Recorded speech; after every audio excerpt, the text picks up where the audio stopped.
Hello, this is Gerald Van. Before explaining the word craft, I realized that it maybe is a good time to prepare yourself in the with the question, yeah, why is there actually an orientation in space and time? Why is this? Is this really a system of balance? Every letter that we orientate upon has a place in that system.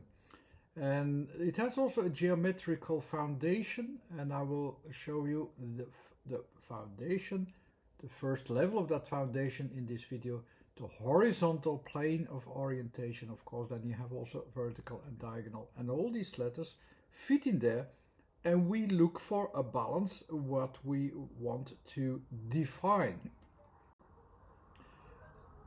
The very most simple thing to say is like we have these three levels of complexity.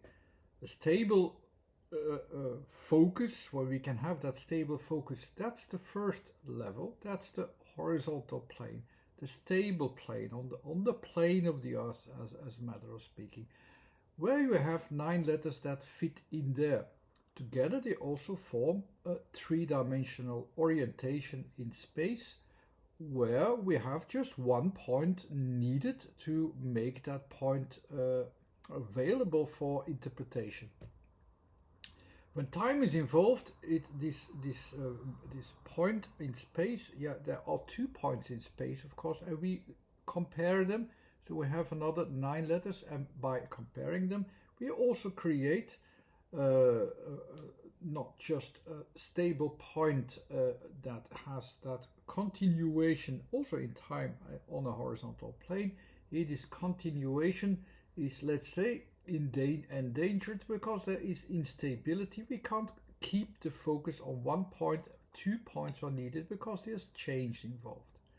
And when there's so much change involved that we have to redirect our focus, that we cannot just say, okay, we go from one point to the next, but see like, okay, we have to go back to some stability. There are some extra letters there with contextual stability that makes contextual restabilization of your orientation. So it basically says, okay, but yes, you have to adapt a little bit to see the focus. You don't see the focus immediately, or you just can't follow the logic that you, for instance, have built up. You have to adapt something, and that's the third. That is the third diagonal line that tells us where there are deviations in the full three-dimensional space that we orientate ourselves upon. Why this works with the letters, they are in a numerical order, I will not tell you how, but I will tell you the first foundation in space and why it is horizontal and how it responds. All these letters respond to the horizontal plane. Basically, you can have my scheme ordered like this, so there are 3 levels always. It's always 1, 2, 3. And the first level in the space is ATK, and that's the horizontal level. Next one, ULB, CMX. These levels are also about this balance. So the balance is horizontal when the things can remain the same and can continue to go on. With Y, you see changes happening. So that is about the things that change in time, and so you point out different. You can point out different moments also in space. So you say, okay, but here is the first moment, there is the other moment. It's not from one position alone. You have 2 positions, and the taking out of positions is the vertical thing. That is the most important arrow to use to define the moments where something changed, when we need that second dimension of orientation, so that we have in space a second starting point that we can go and work towards to. The third direction is that one of context that we will adapt further to if necessary, if there are not just 2 points available, but it's like it's a general situation we have to define, and at that certain point or moment where we focus upon, we need a direction of that general context to define where we are, what it is, and so on. And but that's not for now. So, but these are the three foundations: horizontal, vertical, and diagonal, as geometrical foundations. So we will start only in this video with the first part, the horizontal dimension, which is focused in the blue part. It's the spatial orientation. I have these blue, green, red levels actually just to make that separation of changes more visible, and that works actually quite well. So here they are. So we have actually the three levels of are always in, so I always 3 times 3, but the basic level, I will start now from the bottom up, is the ATK, that's the 1, then 2 ULB where something has changed, CMB where something is, due to context and so on, we have to look for, what is it really that we need to adapt or change or and so on. It's always there, this 1, 2, 3. And so, but we start of course with the beginning. In the beginning, it is actually the is our starting point, and the goal also of our starting point is that we continue to use it. Also in a time frame, we continue to use it. We start from there, but in the background, we want to have, let's say, we want to have the flat earth for us, that it is, that we can count on it, that we can say, okay, but we can remain with our ideas the same, the same thing at that stable point, because there I'm sure about, and that's where I can start from. Otherwise, I'm not capable of adapting at all. Where people who don't have these higher concepts, they can't adapt to these concepts either. But the goal is, everyone starts from the steady focal point, and that's the starting point where we start from in A. What does it contain? Because also there are these three levels are also there. We start, of course, first in the center. That's the first thing. Start and center. That's always at the first level. We start in the center. It's the first level of the first degree. So it is that start in the center. But of course it also has a range. So until where shall we use this? Until where shall we have our focus of A? If we really want to know how far A reaches, we have in the background also the geometrical associations, also horizontal, vertical, diagonal, and for A it is horizontal. With the horizontal plane we also see, but how long can we maintain our starting point? That's actually what it is. It has this timing aspect in the background, which we don't use now, but in the background it's there. And it has a certain range also from how big is this object. It also all depends. It depends on that change. It depends on all these changes. And you can read the three levels in various ways, and that's quite.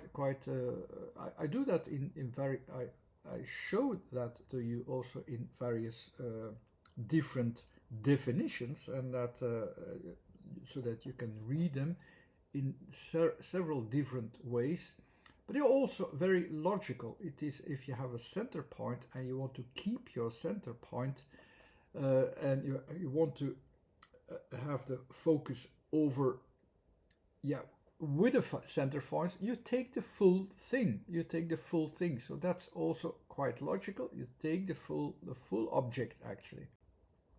But this full object is not what the definition says. What you really have is a starting point, a center point, and it ranges up until a certain degree, which you have with that horizontal arrow that you want to have it longer. All these things are due to change. So you have a stable center point, but you're not sure of how, you can't be sure how stable it is, how much variables there are. And every object can have different forms it's not fixed. The only thing that is fixed is my center focus. That's what the letter is about. The rest, like what I do and what I continue to do with it, with that center point, it is a direction that wants to have that horizontal continuation, but that one is just an estimation. What I do with that direction in the background is estimating how wide this range is, how big the object is, and so on, which I can't see clearly. Well, the other thing I know is I have that center point, but it all is part of how you define A. The next one is that's also about that range. We want to check the range of how far we go, or where our attention how long we can keep our attention and where our attention is going. That's where T comes in. T is focusing just away from the center and just checking, but how far shall I go it? How far shall I move it in time and so on, as well? And how much or where shall I use it? What shall I use it? How shall I use it? What is useful actually? And the second degree is also what I can make from it, how I can develop it, how I can continue to do it. That kind of starting point. In fact, it is little bit a double check as well. Like I have a center point, but I want to be sure I have this range also of this center point. This range changes the focal point in the middle of one dimension to 2 dimensions. So I have the horizontal and the vertical together. I have this range and I know where my object is. So together we have the extra vertical there, where it also moved up or moved away, or uses this vertical to orientate ourselves, like how far is it from me, actually also from my starting point, and how far can I still use it, because that's the T is always about what I can use as material. If it's really away from the focus and not just a lifted up moment, let's say, when it really moved away, in my estimation, that's already more difficult, and there we are already at the third degree of that level, which shows you also the limitations of how far you can reach with your central focus. I can move it a little bit up, I can move it a bit sideways, but it's becoming irregular. It's becoming you can't count on it as much as anymore. You still use it as one center, the K, but it's already quite off actually. And these three together, they are defining the predictable degree of my starting point estimations. So I want, of course, to know how far I really go and how far I can go with it if I really focus away from the center and focus a little bit more on, but let's focus more, what can I really do with it? So not just accepting I have a center and I start from it and I do with it what I want, and I continue as I do, and I continue to recognize everything which allows this center to continue. With the next level, we will also check how far we can keep on using it, or which material we can use. The second level is always about material and materializing and forming and so on. So we're already in the green zone of the blue. And the green zone of the blue is that changeable size actually, because it's about material. It's the changeable forms, that's what is all changing. So we follow that part. Can you already sense how it is about balance between all these elements, and the letters are defining that. So the first letter is the U. Now the U, now you also have the sizes. So you have the center. When you keep your center point, it is you need the full focus. When you have something that is inside it, about the materialization inside it, the materialization that is forming there, it's a bit smaller. So I define it also in 3/4 size. I put a U there. It is smaller and my focus is smaller. So in a way, it is also saying, like, I focus upon the upon what is growing there, but I'm also dependent on what is growing there to see, what can I really see in space. It is also smaller. So I follow only a smaller amount of space. Which amount do I follow? I follow what I have founded and what I have used and what the usage brings us between also 2 points of a center. It's not just one center, it's because I check the differences. With the L, the next letter, I will check the growth itself, the irregularity itself, the changes itself, the forming itself of the material.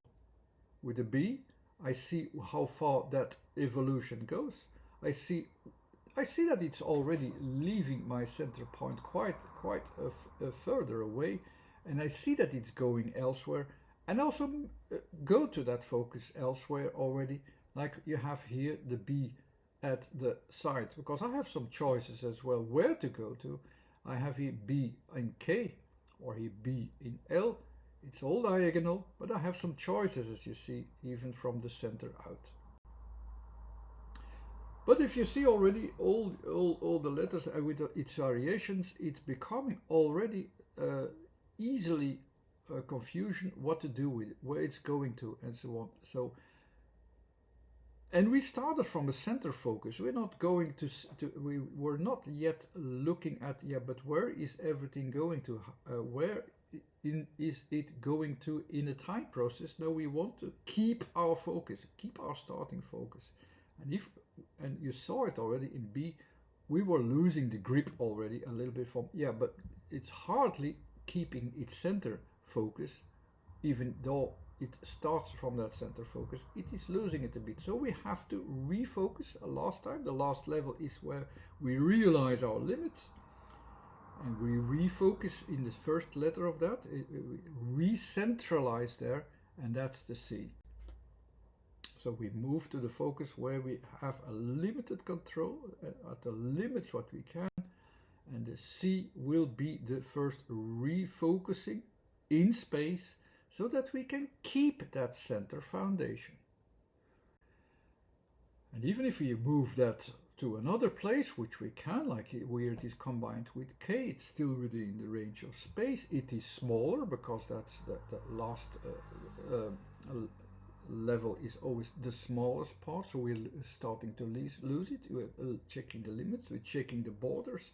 So it is at one of these borders, it is checking, it's going in that direction, it's combined with K. What does it do there? It keeps control. It keeps control of the focus. I lost my focus a bit, but I can keep my focus if I check what where it's going to actually, how it is developing and so on. When I really could keep focus on that, I'm already more focusing on what is changing also than what I am saying what it is. The next letter is the M, is the second letter, is always a bit more about material. If you follow it like a puzzle, you see it's in the relative focus, so it's at my limit of my understanding. You follow it up in the second part, you follow the material in the second part, you follow it in the volumes size, not in the full size, not that, and so on. That's what it's also there at the second position. So it's not necessary at the edge already, but it's going there and it's checking out its edges, it's checking out its limits, it's checking out where all of it goes to. How much did it change already? And it's about the expansion already, the expansion of the material in space. And then the last letter is, of course, how much can I still see or predict from my focus? So how much can I still maintain my focus? You know, I always have this example with the X. Everybody knows the X. It will be, she is already almost in a different zone, the red zone, where the thinking, the orientation is different, and it's at the edge of, yeah, can we still understand each other? Can we still keep focus? It's at the edges. If you focus on that, you can handle it in that way. Because obviously there has been changes going on and these dominate. So what did we have? I will resume them all. We were started in this horizontal dimension with a horizontal dimension in the background of that stable foundation, the Earth, let's say, and it's focusing upon preferably a point that is also the point, starting point for the horizontal one, and we focus how much it is off, while trying to maintain the same focus in also within a time frame later. It's the same focus, it's with our starting point within a time frame or within a context, whatever we will use it afterwards. We will try to keep our horizontal foundation. That's the first foundation that we have. The second series of 3 letters, they were about all the changing elements. So that's why you see the green in the background, because it's about change. So, and I also have it smaller. So the blue part, the spatial references that I can count on, are smaller.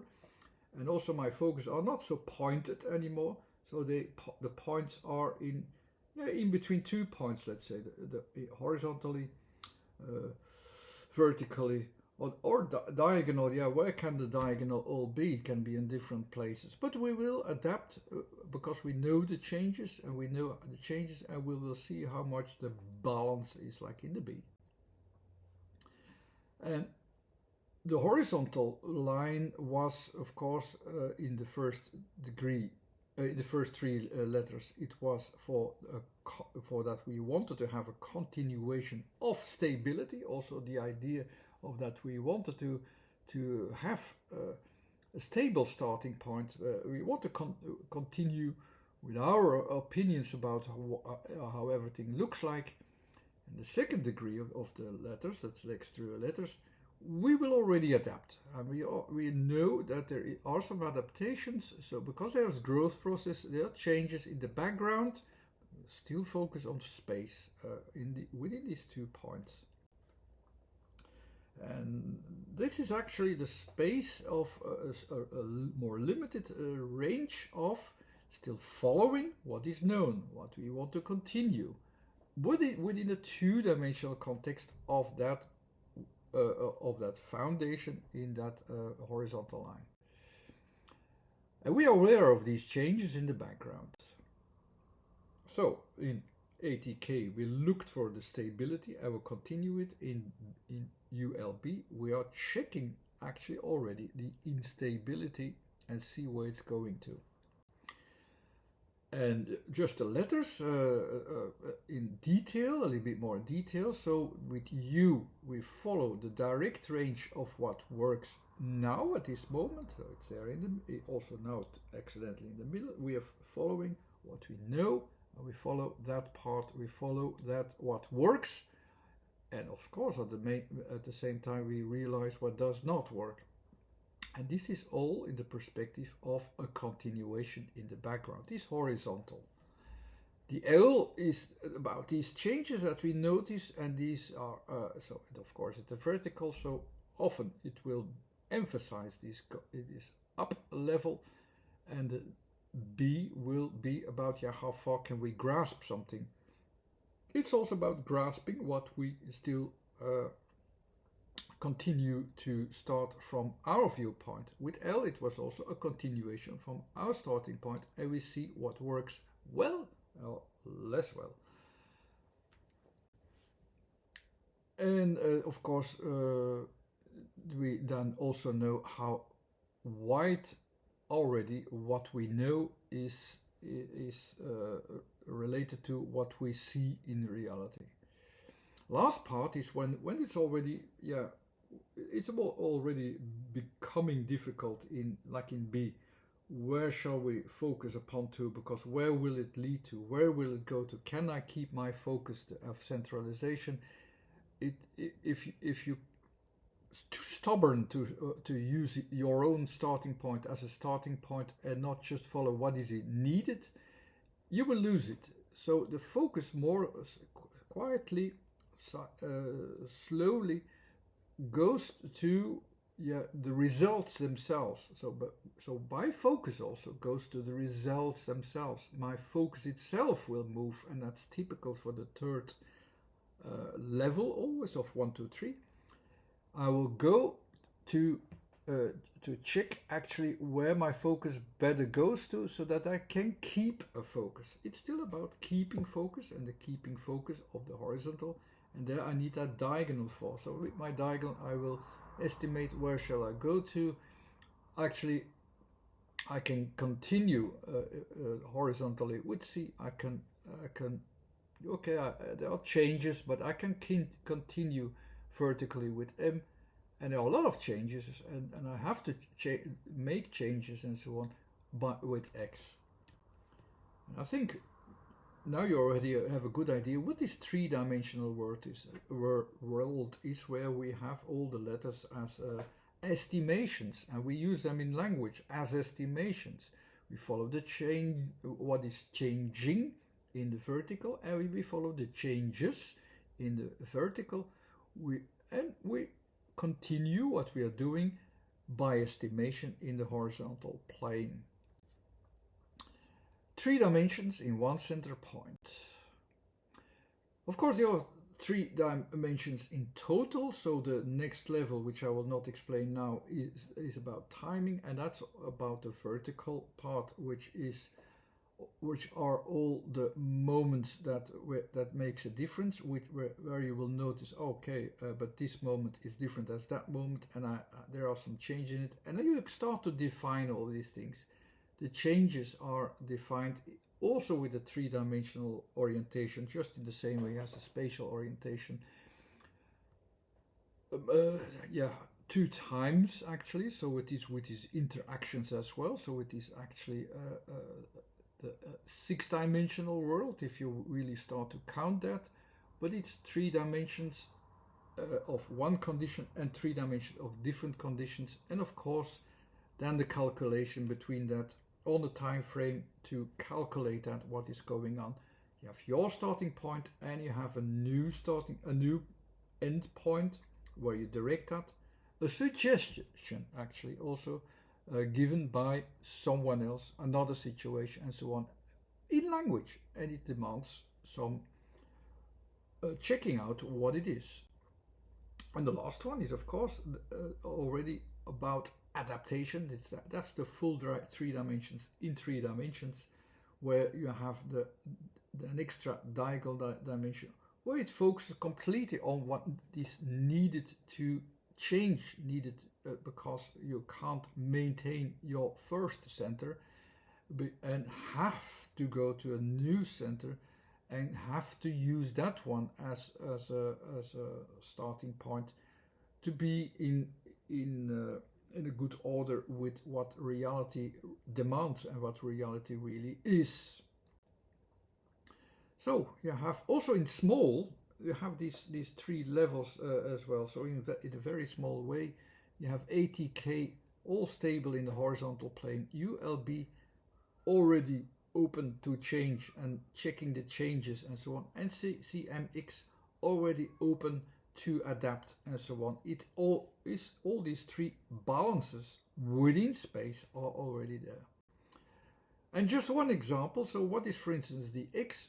So you have this spatial frame, And you have also these 3 levels. The blue level is I have space and I can count on it. I have a starting point. It's great. The green level, or the second degree, is always green, which means there's something changing. And the third level is but it's at the edges that I can still work with it. So if you take a letter from the third position, like the X, in the third category, it's about a limit from a limit. It's at the edge of a limit, and and a good way to present it is like the background actually is like I have my space, but I can hardly use it. So that's why I make it red. If it was green, I could have made it green. And the part which I can use, which I now put into blue, there is the X. It's just a small part. It's just 1/4 possibilities of that it works out well if I choose the right direction, and the direction is defined geometrically by the diagonal.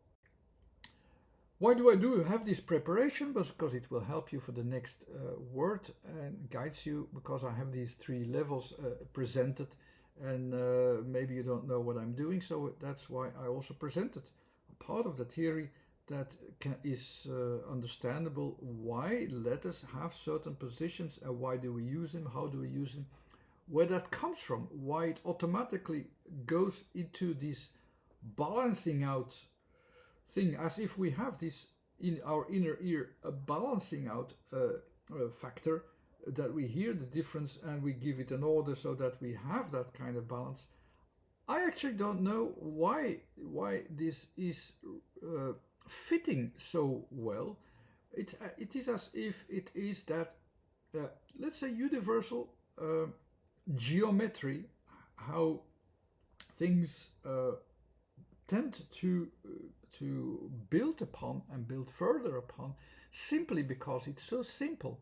1, 2, 3, and then the balance. 1, 2, 3 is just like a wave. You have the starting point of a wave. You have a highlight and you have a downfall, a horizontal, a vertical, a diagonal. It's the pulse of life, and it's just this pulse all the time. It's there all the time, and we sense what is in balance with what. And so, is that in the middle? Is it in the highlight? Or where is it in the geometrical? All kinds of associations that I will not define now, because that will take us too long. It's already half an hour, and that's already a bit too long. So I hope you enjoyed. I will go to the next word, as I promised, quite soon. Okay, thanks again for watching. Bye-bye.